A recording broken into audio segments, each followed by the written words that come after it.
ইরানের বিপ্লবী গার্ডের জেনারেল মোহসিন রেজাই এক ভয়ঙ্কর হুমকি দিয়েছেন।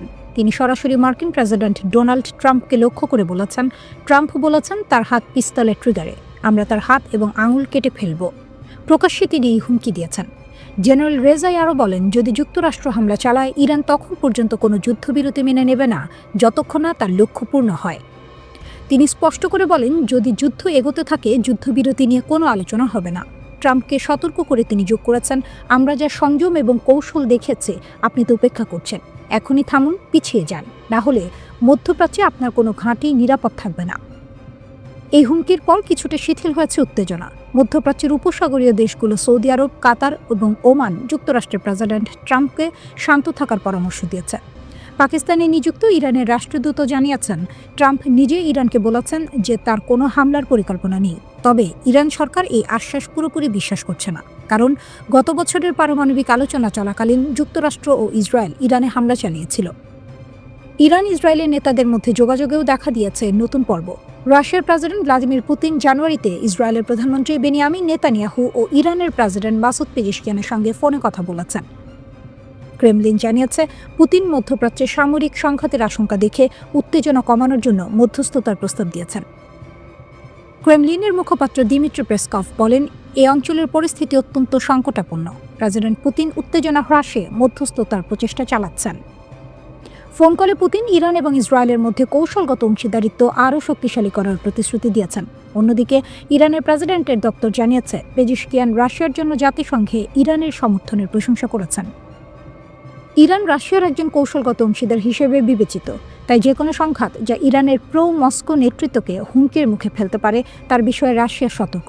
এই ফোন কল রাশিয়ার প্রথম প্রকাশ্য মন্তব্য ছিল, যা ইরানের সরকারের সঙ্গে মস্কোর সরাসরি সংযোগ প্রকাশ করে। রাশিয়া ইসরায়েলের সঙ্গে সুসম্পর্ক বজায় রাখার চেষ্টা করছে, যদিও 2023 সালের গাজার ঘটনায় ইসরায়েলের কর্মকাণ্ড নিয়ে রাশিয়ার সমালোচনা সম্পর্ককে কিছুটা জটিল করেছে। পুতিনের সঙ্গে নেতানিয়াহুর ফোন কলে ক্রেমলিন জানিয়েছে, মধ্যস্থতার প্রচেষ্টা চালিয়ে যাওয়ার জন্য রাশিয়া প্রস্তুত, তবে এখন পর্যন্ত কোনো নির্দিষ্ট পদক্ষেপের বিস্তারিত প্রকাশ করা হয়নি। এই পরিস্থিতিতে মধ্যপ্রাচ্যের পরিস্থিতি ঝুঁকিপূর্ণ। সৌদি আরব, কাতার ও ওমান যুক্তরাষ্ট্রের প্রেসিডেন্টকে বোঝানোর চেষ্টা করছে যে ইরানের ওপর হামলা এই অঞ্চলে মারাত্মক প্রভাব ফেলতে পারে। অন্যদিকে ইরান ট্রাম্পকে সতর্ক করে বলছে, যদি যুক্তরাষ্ট্র এগোতে চায়, তাহলে কোনো ঘাঁটি নিরাপদ থাকবে না।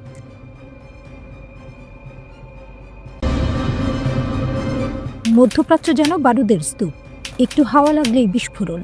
ঠিক সেই মুহূর্তে এক আঞ্চলিক শক্তি স্পষ্ট করে লাইন টেনে দিল। সেই দেশটি হল তুরস্ক।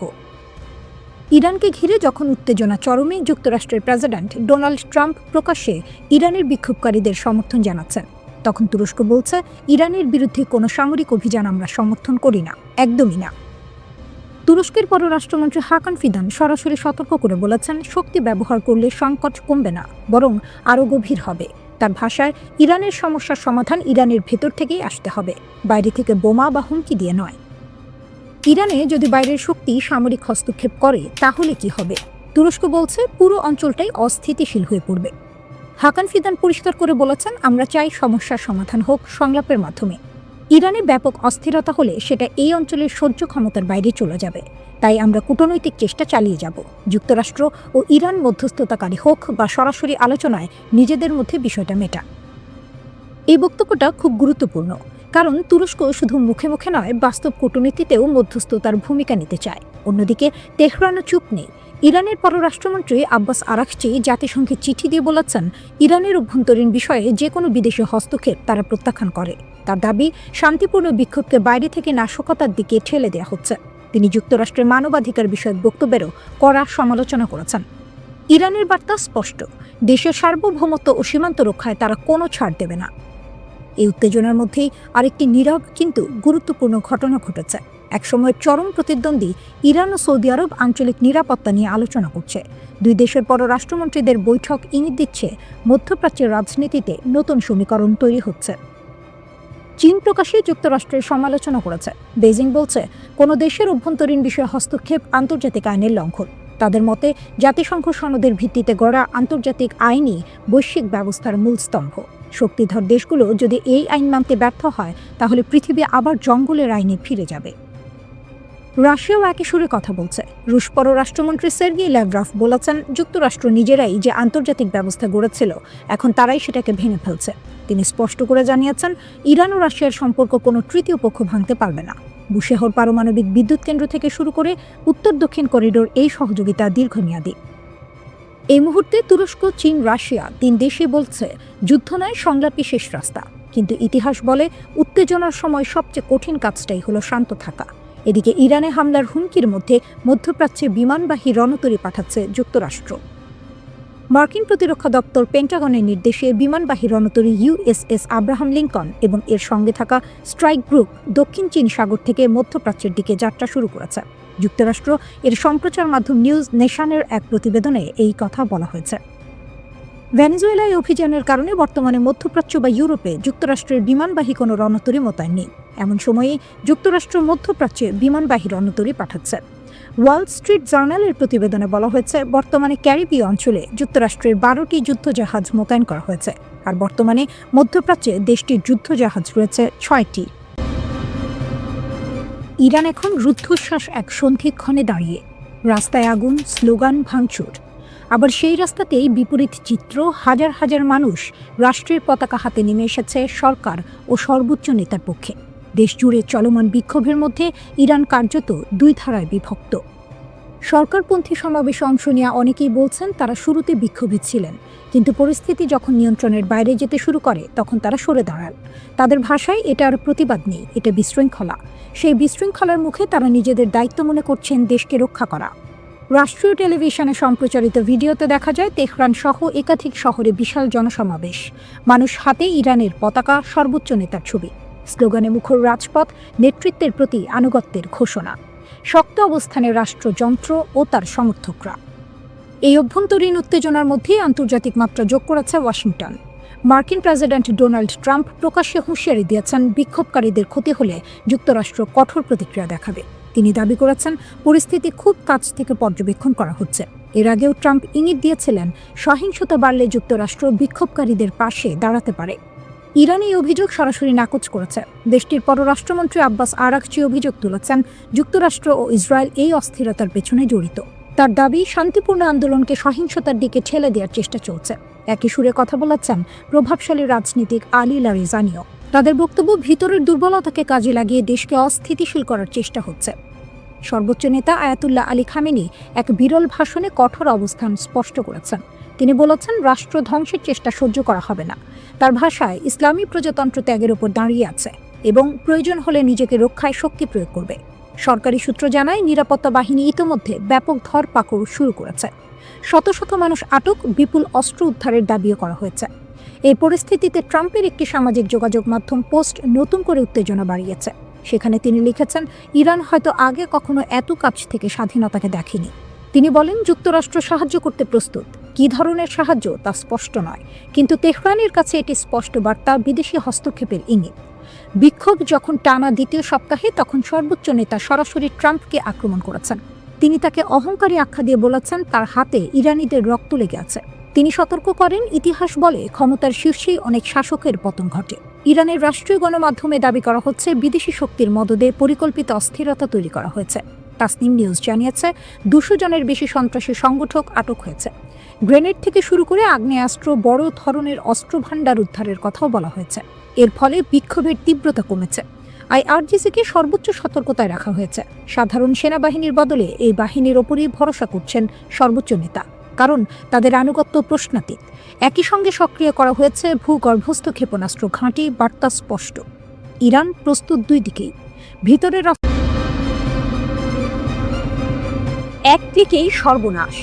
ইরান যেভাবে ইসরায়েলিদের জালে ফাঁসালো, একটা বেনামি মেসেজ, একটা টেলিগ্রাম লিঙ্ক আর লোভনীয় অর্থের হাতছানি, এভাবেই ইরান ইসরায়েলের মাটিতে তাদের গুপ্তচর বৃত্তির জাল বিছিয়েছিল। আপাত দৃষ্টিতে নিরীহ ছোট ছোট কাজ দিয়ে শুরু, যা শেষ পর্যন্ত ইসরায়েলের জন্য বিশাল এক মাথা ব্যথার কারণ হয়ে দাঁড়িয়েছিল। কিন্তু আসল চমকটা লুকিয়ে ছিল অন্য কোথাও। 2024 সালের এপ্রিলে ইসরায়েলি ইরানের প্রথম ক্ষেপণাস্ত্র হামলার পর 30 জনেরও বেশি ইসরায়েলিকে ইরানি গোয়েন্দা সংস্থার সাথে কাজ করার অভিযোগে অভিযুক্ত করা হয়। এদের বেশিরভাগেরই গল্পটা প্রায় একই রকম। অজানা নম্বর থেকে আসা একটা মেসেজ, যেখানে সামান্য তথ্যের জন্য বা ছোটখাটো কাজের জন্য মোটা অঙ্কের টাকার প্রস্তাব। প্রথম দিকে কাজগুলো ছিল সহজ, যেমন কোনো পার্কের নির্দিষ্ট স্থানে কালো ব্যাগ পুঁতে রাখা হয়েছে কিনা তা পরীক্ষা করা। এর জন্য মিলত প্রায় $1000। এরপর যখন লোভের পাল্লা ভারী হতে শুরু করলো, তখন এলো আরও বিপজ্জনক কাজের প্রস্তাব। আদালতের নথি থেকে জানা যায়, গত 1 বছর ধরে ইরানের এই গুপ্তচর বৃত্তির চেষ্টা খুব একটা ফলপ্রসূ হয়নি। তারা ইসরায়েলের উচ্চপদস্থ কর্মকর্তাদের হত্যা করার যে আকাঙ্ক্ষা করেছিল তা পূরণ করতে পারেনি।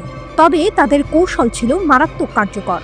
এত বেশি ইসরায়েলি সাধারণ অভিযান চালাতে রাজি ছিল যে কৌশলগতভাবে গুরুত্বপূর্ণ স্থানগুলির তথ্য সংগ্রহের জন্য গুপ্তচর বৃত্তি অভিযান সফল হতে পারত, যা পরবর্তীতে ইরানি ব্যালিস্টিক ক্ষেপণাস্ত্রের লক্ষ্যবস্তুতে পরিণত হতো।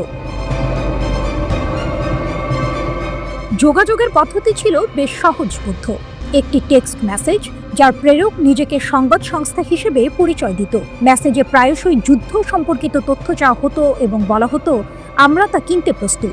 অন্য একটি মেসেজে আরও সরাসরি বলা হয়েছিল, একটি স্বাধীন জেরুজালেম মুসলমানদের একত্রিত করে, যুদ্ধ সম্পর্কে আমাদের তথ্য পাঠান। এরপরই আসতো টেলিগ্রাম অ্যাপের একটি লিঙ্ক, যেখানে নতুন করে কথোপকথন শুরু হতো।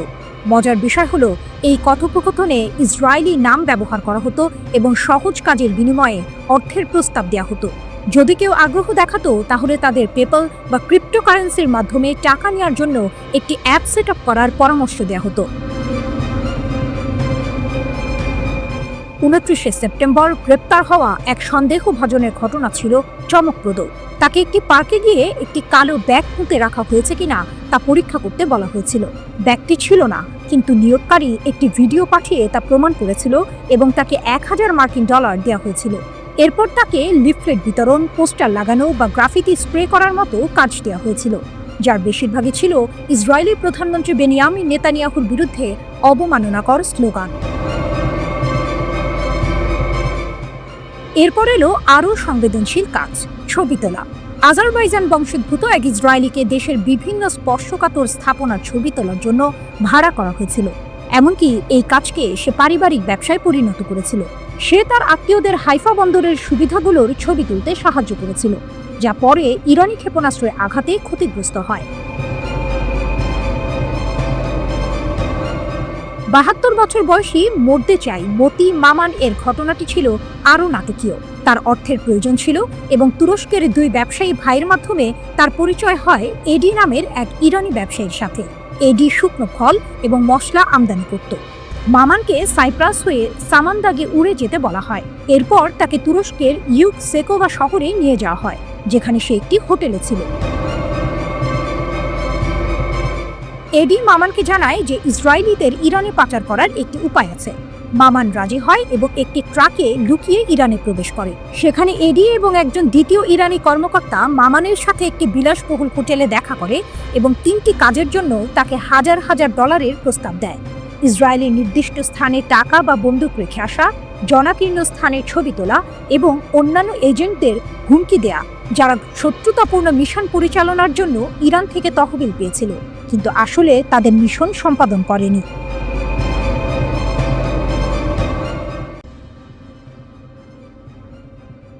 ইসরায়েলের সামরিক ঘাঁটিতে ইরানের ভয়াবহ আঘাত, স্যাটেলাইট তথ্যে চাঞ্চল্যকর মোড়। দীর্ঘ 12 দিনের সংঘাত শেষে ইসরায়েল দাবি করেছিল ইরানের ছোড়া প্রায় 84% ক্ষেপণাস্ত্রই প্রতিহত করা হয়েছে, কিন্তু স্যাটেলাইট চিত্র যেন ভিন্ন গল্প বলছে। টেলিগ্রামের এক প্রতিবেদন অনুযায়ী ওরেগন স্টেট ইউনিভার্সিটির গবেষকদের বিশ্লেষণ করা স্যাটেলাইট চিত্র থেকে জানা গেছে, গত মাসে ইরান অন্তত 5টি ইসরায়েলি সামরিক স্থাপনায় সফলভাবে আঘাত হেনেছে। এর মধ্যে রয়েছে উত্তর, মধ্য ও দক্ষিণ ইসরায়েলের গুরুত্বপূর্ণ লক্ষ্যবস্তু, এমনকি একটি গোয়েন্দা তথ্য সংগ্রহ কেন্দ্র এবং একটি লজিস্টিক ঘাঁটিও।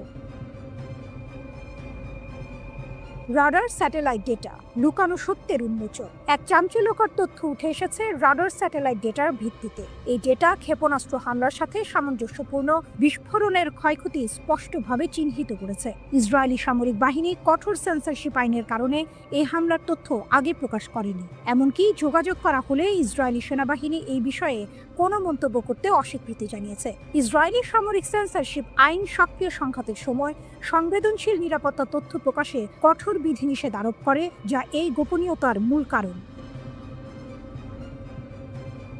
বিমান প্রতিরক্ষা ব্যবস্থার দুর্বলতা, কৌশলগত বিপর্যয়। টেলিগ্রাফের প্রতিবেদন আরও বলছে, সংঘাতের প্রথম ৮ দিনে ইরানের ক্রমবর্ধমান সংখ্যক ক্ষেপণাস্ত্র ইসরায়েলের বহুল আলোচিত বিমান প্রতিরক্ষা ব্যবস্থায় সফলভাবে প্রবেশ করেছে। বিশ্লেষকরা মনে করছেন, সীমিত ইন্টারসেপ্টর ক্ষেপণাস্ত্র সরবরাহ, ইরানের আরও উন্নত প্রযুক্তি অথবা আক্রমণ কৌশলের পরিবর্তনের কারণে এটি ঘটেছে।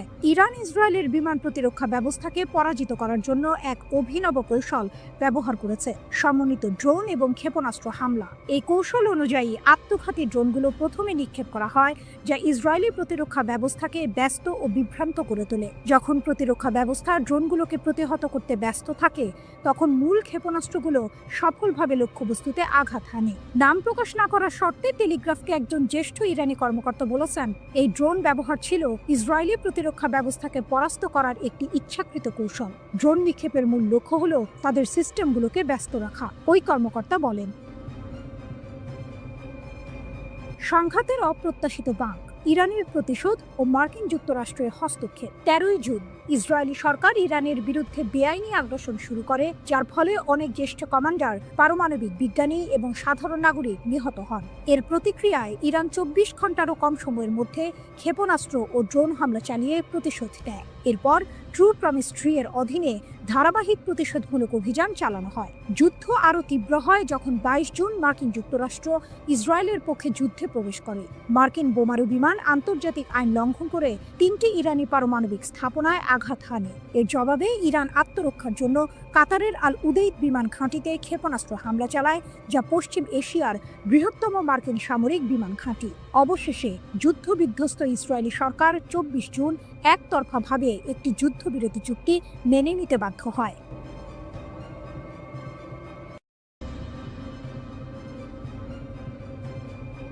ভয়ঙ্কর এক সংবাদের শিরোনাম, কিন্তু তার ভেতরের কথা আরো গভীর। ইরান বলছে তারা এখনো কোনো ক্ষেপণাস্ত্রের শহরের দরজা খোলেনি। এর মানে কি? এর মানে হলো তাদের আসল আঘাত করার ক্ষমতা এখনো অব্যবহৃত। ইরানের নীরব সংকেত যে হামলা এখনো হয়নি। ইরান বরাবরই বলে আসছে তাদের সশস্ত্র বাহিনীর প্রতিটি পদক্ষেপ সুদূর প্রসারী পরিকল্পনার অংশ, তাৎক্ষণিক প্রতিশোধ নয়। যখন ইসরায়েলি দখলদারিত্ব যুদ্ধের শেষ দিনে ইরানের নিরাপত্তা কেন্দ্রগুলোতে হামলা চালায়, তখন বিশ্ব অবাক হয়েছিল ইরানের শান্ত প্রতিক্রিয়ায়। কিন্তু ইরানের এই আপাত নীরবতার পেছনে লুকিয়ে আছে এক গভীর কৌশল। ফজলির কথা স্পষ্ট, পারমাণবিক অস্ত্রের ক্ষেত্রে ইরানের প্রযুক্তিগত জ্ঞান রয়েছে, কিন্তু তাদের আদর্শিক নীতি এর ব্যবহার বা তৈরির বিপক্ষে। এই কথাগুলো আপাত দৃষ্টিতে শান্তি এবং সংযমের বার্তা দিলেও এর ভেতরের টুইস্ট হলো, প্রযুক্তিগত জ্ঞান আছে মানে হলো তারা চাইলে তা করতে সক্ষম। এটি ইসরায়েল এবং পশ্চিমা দেশগুলোর জন্য এক শীতল সতর্কবার্তা। ইউরেনিয়াম সমৃদ্ধকরণ আপোষ নিয়ে ইরানের উপপররাষ্ট্রমন্ত্রী মাজিদ তখত রাভাঞ্চি জোর দিয়ে বলেছেন, মার্কিন ইসরায়েলি হামলা সত্ত্বেও ইরান তার পারমাণবিক কর্মসূচিতে অটল। তারা জাতীয় চাহিদা অনুযায়ী ইউরেনিয়াম সমৃদ্ধকরণ চালিয়ে যাবে। এর অর্থ আমেরিকা বা ইসরায়েলের কোনো হুমকি ইরানকে তার পথ থেকে সরাতে পারছে না। এটি কেবল একটি বিবৃতি নয়, এটি এক ধরনের চ্যালেঞ্জ। তখত রাভাঞ্চি বলেছেন, ইরান সংলাপের জন্য উন্মুক্ত, কিন্তু এখানেও আছে একটি বড় শর্ত। ভবিষ্যতের আলোচনার জন্য আমেরিকার পক্ষ থেকে বিশ্বাসযোগ্য গ্যারান্টি প্রয়োজন। ইরান চায় আমেরিকা তাদের বোঝাক যে আলোচনার সময় তারা সামরিক শক্তি ব্যবহার করবে না। এটি ইরানের পক্ষ থেকে একটি কড়া বার্তা। যদি আমেরিকা ইরানের বিশ্বাস অর্জন করতে না পারে, তাহলে আলোচনার কোনো সম্ভাবনাই নেই। এই শর্তটি অত্যন্ত গুরুত্বপূর্ণ, কারণ এটি স্পষ্ট করে দিচ্ছে যে ইরান শুধুমাত্র কথার কথা নয়, কাজের প্রমাণ চাইছে। আসল টুইস্ট হলো, ইরান যখন বলছে তারা এখনো কোনো ক্ষেপণাস্ত্র শহরের দরজা খোলেনি, তার মানে হলো তাদের প্রকৃত সামরিক সক্ষমতা এখনো অব্যবহৃত। তারা তাৎক্ষণিক প্রতিক্রিয়া দেখাচ্ছে না, কারণ তাদের পরিকল্পনা দীর্ঘমেয়াদী। তারা হয়তো এমন একদিনের জন্য অপেক্ষা করছে যখন তাদের আঘাত হবে অপ্রতিরোধ্য। পারমাণবিক অস্ত্রের প্রযুক্তিগত জ্ঞান থাকা সত্ত্বেও তা ব্যবহার না করার কথা বলা, কিন্তু ইউরেনিয়াম সমৃদ্ধকরণ চালিয়ে যাওয়া, এই দুইয়ের মধ্যে একটি সূক্ষ্ম টানাপোড়েন রয়েছে। ইরান হয়তো বোঝাতে চাইছে যে তাদের ক্ষমতা আছে, কিন্তু তারা তা সংযত রাখছে। এই সংযমই তাদের সবচেয়ে বড় কৌশলগত অস্ত্র। তারা সংলাপের জন্য উন্মুক্ত, কিন্তু শর্ত দিচ্ছে আমেরিকার বিশ্বাসযোগ্যতার উপর। এর মানে ইরান দুর্বল নয়, বরং তারা চাইছে শক্তিশালী অবস্থানের ভিত্তিতে আলোচনা করতে। আগামী দিনে এই পরিস্থিতি কোন দিকে মোড় নেয় তা দেখার জন্য বিশ্ব অধীর আগ্রহে অপেক্ষা করছে। ইরান বলছে ইসরায়েলের সাথে যুদ্ধে ব্যবহৃত ক্ষেপণাস্ত্র শক্তির মাত্র 1/4। ব্রিগেডিয়ার জেনারেল আলী ফজলি দাবি করেছেন, সেজ্জিল ক্ষেপণাস্ত্র ইসরায়েলকে অবাক করে দিয়েছিল। তিনি জানিয়েছেন, ইরান বছরের পর বছর ধরে শত্রুর সাথে যে কোনো সম্ভাব্য সংঘর্ষের জন্য প্রস্তুতি নিচ্ছে।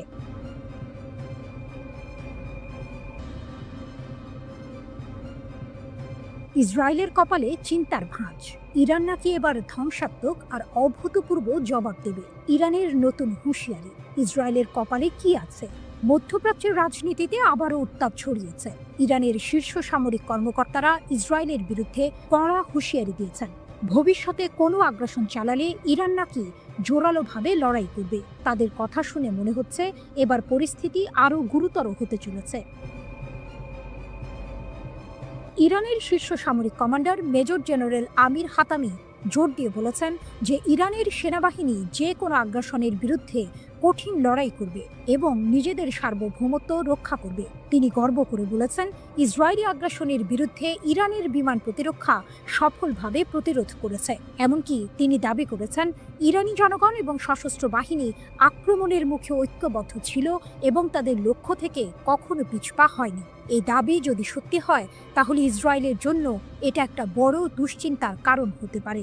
ধ্বংসাত্মক ও অভূতপূর্ব প্রতিশোধের হুমকি। আইআরজিসি এর মুখপাত্র ব্রিগেডিয়ার জেনারেল আলী মোহাম্মদ নাইনি আরও এক ধাপ এগিয়ে সতর্ক করেছেন, ভবিষ্যতে যে কোনো হুমকির ক্ষেত্রে ইরান ধ্বংসাত্মক এবং অভূতপূর্ব প্রতিক্রিয়া জানাবে। তার মানে কি? এতদিন যা দেখেছি তা কিছুই নয়। ইরান কি সত্যিই এমন কিছু করে দেখাবে যা বিশ্ব আগে কখনো দেখেনি? যুক্তরাষ্ট্রের হামলা যুদ্ধের গতি বদলেছে কি? এদিকে ইরানে যুক্তরাষ্ট্র ও ইসরায়েলের যৌথ আগ্রাসনের বহু মাত্রিকতা বিশ্লেষণে রুশ একাডেমি অফ সায়েন্সের ইনস্টিটিউট অব ওরিয়েন্টাল স্টাডিজের গবেষক লানা রাওয়ান্ডি ফাদাই বার্তা সংস্থা মেহেরের সঙ্গে বিস্তারিত কথা বলেছেন।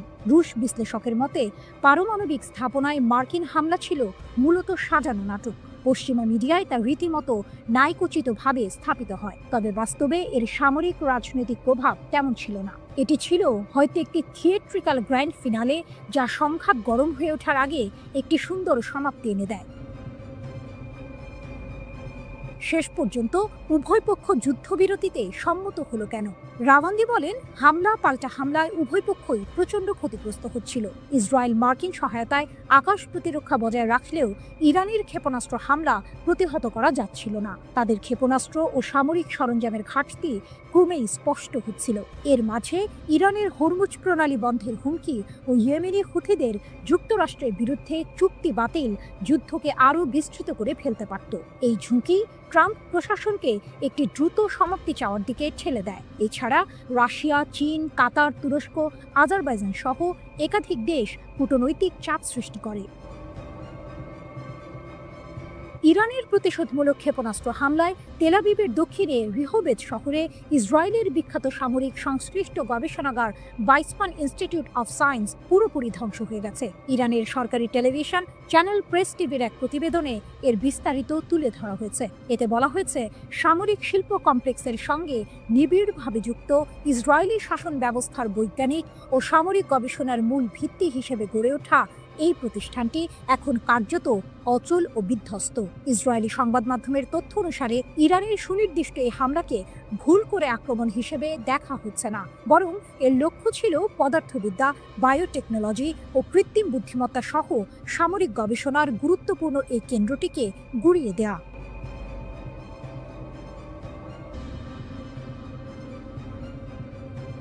গরম খবর, আবারও উত্তপ্ত মধ্যপ্রাচ্য। ইসরায়েল যদি ফের কোনো ভুল করে, তাহলে নাকি আরও কঠিন থাপ্পড় খাবে, এমনটাই হুমকি দিলেন ইরানের শীর্ষ জেনারেল আব্দুর রহিম মুসাভি। শুনে মনে হচ্ছে এবার বুঝি আর ছোটখাটো হুমকি নয়, আসল যুদ্ধের দামামা বাজছে। লেবাননের একটি টিভি চ্যানেলে দেওয়া সাক্ষাৎকারে ইরানের সশস্ত্র বাহিনীর প্রধান major general Abdur Rahim Musavi সরাসরি হুমকি দিয়েছেন ইসরায়েলকে। তার কথা পরিষ্কার, গত মাসে ইসরায়েল আর আমেরিকার হামলার জবাবে ইরান নাকি তাদের সব শক্তি ব্যবহার করেনি, অর্থাৎ যা হয়েছে তা নাকি ছিল শুধু ট্রেলার। যদি ইসরায়েল আবার একই ভুল করে তাহলে ইরান জাতি আর তাদের সেনাবাহিনী নাকি ইসরায়েলকে আরও কঠিন থাপ্পড় দেবে। 13ই জুন ইসরায়েল বিনা প্ররোচনায় ইরানের ওপর হামলা চালায়। সেই হামলায় সামরিক কমান্ডার থেকে শুরু করে পরমাণু বিজ্ঞানী এমনকি সাধারণ মানুষও মারা যান। এর এক সপ্তাহ পর যুক্তরাষ্ট্র যুদ্ধে নেমে পড়ে। আন্তর্জাতিক আইন, জাতিসংঘ সনদ সবকিছু তোয়াক্কা না করে তারা ইরানের 3টি পরমাণু স্থাপনায় বোমা হামলা চালায়। যখন ইসরায়েল আর যুক্তরাষ্ট্র হামলা চালাচ্ছে তখন কি ইরান চুপচাপ বসেছিল? মোটেও না। প্রতিশোধ হিসেবে ইরানের সশস্ত্র বাহিনী ইসরায়েলের দখলে থাকা কৌশলগত স্থাপনাগুলোতে আঘাত হানে। এখানেই শেষ নয়, পশ্চিম এশিয়ার সবচেয়ে বড় মার্কিন সামরিক ঘাঁটি কাতারের আল উদেইদ মার্কিন ঘাঁটিকেও তারা টার্গেট করে। এটা শুনে নিশ্চয়ই অনেকেই অবাক হচ্ছেন।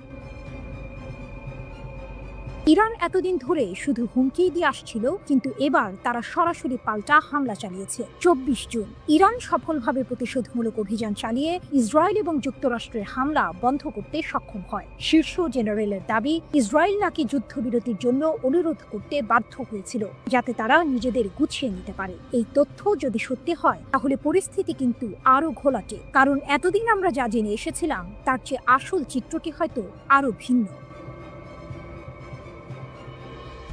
যুক্তরাষ্ট্রের প্রত্যক্ষ সমর্থনেই মূলত ইরানে হামলা চালায় যুদ্ধবাজ ইসরায়েল। তবে পরের দিকে এই আগ্রাসন প্রবল প্রতিরোধের মুখে পড়ে এবং শেষ পর্যন্ত আন্তর্জাতিক কূটনীতির মাধ্যমে একটি যুদ্ধবিরতিতে পৌঁছায়।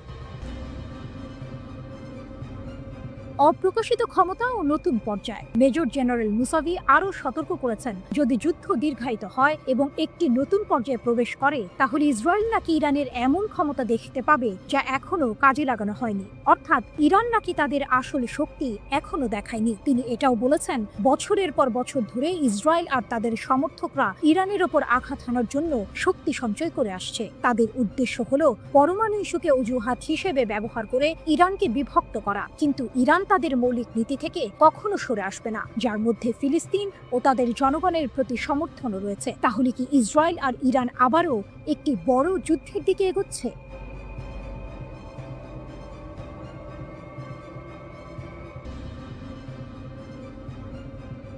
ইরান স্পষ্ট জানিয়ে দিয়েছে ইসরায়েলের সঙ্গে তাদের পরবর্তী সংঘাত হবে চূড়ান্ত সংঘর্ষ। রাশিয়ার সংবাদ মাধ্যম আরটিকে দেয়া এক সাক্ষাৎকারে ইরানের একটি সূত্র এই তথ্য নিশ্চিত করেছে। এই ঘোষণা মধ্যপ্রাচ্যে নতুন করে উত্তেজনার পারদ চড়িয়ে দিয়েছে, কারণ ইরান বিশ্বাস করে তারা এখন ইসরায়েলের দুর্বলতা সম্পর্কে ওয়াকিবহাল এবং তাদের হাতে এমন উন্নত ক্ষেপণাস্ত্র রয়েছে যা ইসরায়েলের আকাশ প্রতিরক্ষা ব্যবস্থাকে সহজেই ভেদ করতে পারে। গত 13ই জুন ইসরায়েল ইরানের ওপর হামলা চালায়। ইহুদিবাদী দেশটির দাবি ছিল তেহরান পারমাণবিক বোমা তৈরির শেষ পর্যায়ে পৌঁছে গেছে। এই হামলায় ইরানের পারমাণবিক ও সামরিক স্থাপনাগুলো ক্ষতিগ্রস্ত হয়, শত শত মানুষ এবং পারমাণবিক কর্মসূচির সঙ্গে জড়িত বেশ কয়েকজন উচ্চ পদস্থ সামরিক কর্মকর্তা ও বিজ্ঞানী নিহত হন। এরপর 22 জুন যুক্তরাষ্ট্র ইরানের 3টি পারমাণবিক স্থাপনায় হামলা চালায়, যার মধ্যে ছিল নাতানজ ও ফোর্দোর ইউরেনিয়াম সমৃদ্ধকরণ কেন্দ্র। তেহরান অবশ্য বরাবরই সামরিক উদ্দেশ্যে পারমাণবিক কর্মসূচি পরিচালনার অভিযোগ অস্বীকার করে আসছে। পাল্টা জবাব হিসেবে ইরান কামিকাজে ড্রোন ও ক্ষেপণাস্ত্র হামলা চালায়, যা সরাসরি ইসরায়েল ও কাতারে অবস্থিত যুক্তরাষ্ট্রের আল উদেইদ বিমান ঘাঁটিতে আঘাত হানে। 12 দিনব্যাপী এই সংঘাত শেষ হয় যুক্তরাষ্ট্রের মধ্যস্থতায় হওয়া এক যুদ্ধবিরতির মাধ্যমে, যা এখনও কার্যকর রয়েছে। ইসরায়েলের দুর্বলতা উন্মোচিত। আরটিকে দেওয়া মন্তব্যে তেহরানের সূত্রটি জানায়, সাম্প্রতিক উত্তেজনার সময় ইরান ইসরায়েলি শাসনের দুর্বলতা শনাক্ত করতে পেরেছে। এটি একটি চাঞ্চল্যকর দাবি যা ইসরায়েলের প্রতিরক্ষা সক্ষমতা নিয়ে প্রশ্ন তুলেছে। সূত্রটি আরও দাবি করে যে ইরানের কাছে এখনও নতুন প্রজন্মের হাজার হাজার ক্ষেপণাস্ত্র রয়েছে এবং যুদ্ধ শুরু হলে প্রতিদিন অন্তত কয়েকশো ক্ষেপণাস্ত্র ইসরায়েলের দিকে ছোঁড়া হবে। যদি এই দাবি সত্য হয় তাহলে ইসরায়েলের আকাশ প্রতিরক্ষা ব্যবস্থার জন্য এটি এক বিশাল চ্যালেঞ্জ হবে। এমনকি উন্নত আয়রন ডোমও এত সংখ্যক ক্ষেপণাস্ত্র মোকাবিলায় কতটা সফল হবে তা নিয়ে সন্দেহ থেকেই যায়। এই সংঘাতের জন্য ইরান শুধু সামরিকভাবেই প্রস্তুত নয়, বরং অভ্যন্তরীণ সমর্থনও পাচ্ছে বলে দাবি করা হয়েছে। সূত্রটি জানায়, দেশের জনগণ এবং প্রবাসী ইরানিদের কাছ থেকে সরকার অভূতপূর্ব সামাজিক সমর্থন পাচ্ছে। এটি নিঃসন্দেহে তেহরানের আত্মবিশ্বাস বাড়াচ্ছে। যদিও ইরান জানে যে কোনো সংঘাতে যুক্তরাষ্ট্র ইসরায়েলের পাশে দাঁড়াবে, তবুও তেহরান এই চ্যালেঞ্জ মোকাবিলা করতে প্রস্তুত বলেও উল্লেখ করা হয়েছে। খামেনির দাবি ও ট্রাম্পের হুঁশিয়ারি। ইরানের সর্বোচ্চ নেতা আয়াতুল্লাহ আলী খামেনি তার সামরিক জবাবের বিষয়ে বলেন, ইসরায়েলি রাষ্ট্র কার্যত ধ্বংসপ্রাপ্ত ও নিষ্ক্রিয় হয়ে পড়েছিল। তার মতে, যুক্তরাষ্ট্রের হস্তক্ষেপ না হলে ইহুদিবাদী শাসন পুরোপুরি ধ্বংস হয়ে যেত।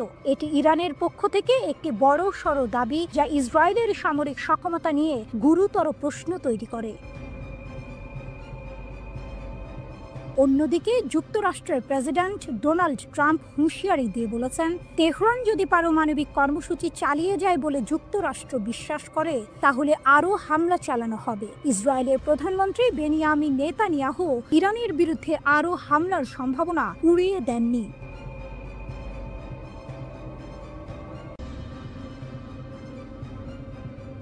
মোসাদ এজেন্টদের জালে ইরান, বিপুল অস্ত্রসহ গ্রেপ্তার 50। মাত্র 2 সপ্তাহে ইরান 50 জন মোসাদ এজেন্টকে গ্রেপ্তার করে বিশ্বকে চমকে দিয়েছে। ইরানের Islamic revolutionary guard corps IRGC দক্ষিণ পূর্বাঞ্চলীয় সিস্তান ও বালুচেস্তান প্রদেশে এই এজেন্টদের আটক করেছে। শুধু তাই নয়, তাদের কাছ থেকে মার্কিন তৈরি অত্যাধুনিক অস্ত্রশস্ত্র ও সামরিক সরঞ্জাম জব্দ করা হয়েছে। IRGC জানিয়েছে, এই এজেন্টরা ইরানের গুরুত্বপূর্ণ অবকাঠামো এবং অর্থনৈতিক কেন্দ্রগুলোতে নাশকতামূলক কর্মকাণ্ড চালানোর পরিকল্পনা করছিল। অস্ত্র পাচারের বিশাল চেষ্টা ব্যর্থ, 22,000 গুলিসহ আটক 3। এই ঘটনার পাশাপাশি ইরানের পশ্চিম লোরেস্তান প্রদেশের পুলিশ সামরিক গোলা বারুদের একটি বিশাল পাচার চক্র ভেঙে দিয়েছে। পোল-ই দোখতার শহরে একটি অভিযানে 22,000-এরও বেশি কালাশনিকভ গুলি জব্দ করা হয়েছে এবং 3 জন সন্দেহভাজনকে গ্রেপ্তার করা হয়েছে। লোরেস্তানের পুলিশ প্রধান ব্রিগেডিয়ার জেনারেল ইয়াহিয়া এলাহি জানিয়েছেন, পুলিশ গোয়েন্দা ইউনিটগুলো একটি মহাসড়কে 2টি গাড়ির সন্দেহজনক কার্যকলাপ লক্ষ্য করে এই অভিযান শুরু করে। পাচারকারীরা পালিয়ে যাওয়ার চেষ্টা করলেও পুলিশ গুলি চালিয়ে তাদের গাড়ি নিষ্ক্রিয় করে এবং সফলভাবে তাদের আটক করে। ধারণা করা হচ্ছে, এই গোলাবারুদ ইরানের পশ্চিমাঞ্চল থেকে লোড করে দেশের দক্ষিণাঞ্চলে পাচারের উদ্দেশ্যে ছিল, যা একটি বৃহত্তর অস্ত্র পাচার নেটওয়ার্কের অংশ।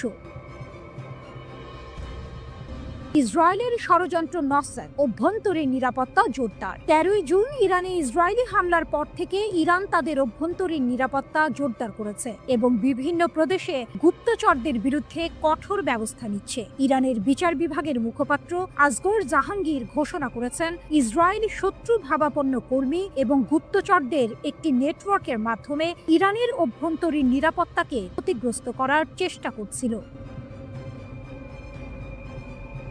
তাদের লক্ষ্য ছিল সামরিক হামলার পাশাপাশি দেশে বিশৃঙ্খলা ও নাশকতামূলক কর্মকাণ্ড চালানো। জাহাঙ্গীর দৃঢ়তার সাথে বলেছেন যে বিচার বিভাগীয় এবং নিরাপত্তা সংস্থাগুলোর সিদ্ধান্তমূলক পদক্ষেপের কারণে এই সমস্ত ষড়যন্ত্র ব্যর্থ করা হয়েছে। তিনি আরও জানান, বিশ্বাসঘাতকদের বিচার করতে এবং ইসরায়েলের সাথে যুক্ত ভার্চুয়াল অ্যাকাউন্টগুলো ট্র্যাক করার জন্য প্রদেশগুলোতে বিশেষ বিচার বিভাগীয় শাখা খোলা হয়েছে। 12 দিন ধরে চলা সংঘাতে শত শত যুদ্ধ বিমান, সশস্ত্র ড্রোন ও ক্ষেপণাস্ত্র ব্যবহার করে ইরানে হামলা চালিয়েছে ইসরায়েলি সেনাবাহিনী। তবে এই সংঘাতে ইসরায়েলকে সবচেয়ে বেশি সাফল্য এনে দিয়েছে অভিনব একটি কৌশল, আর তা হলো গোপনে ইরানের অভ্যন্তরে ঢুকে সেখান থেকে বিভিন্ন অভিযান পরিচালনা, স্থিরতা ও বাইরের চাপ মোকাবিলায়।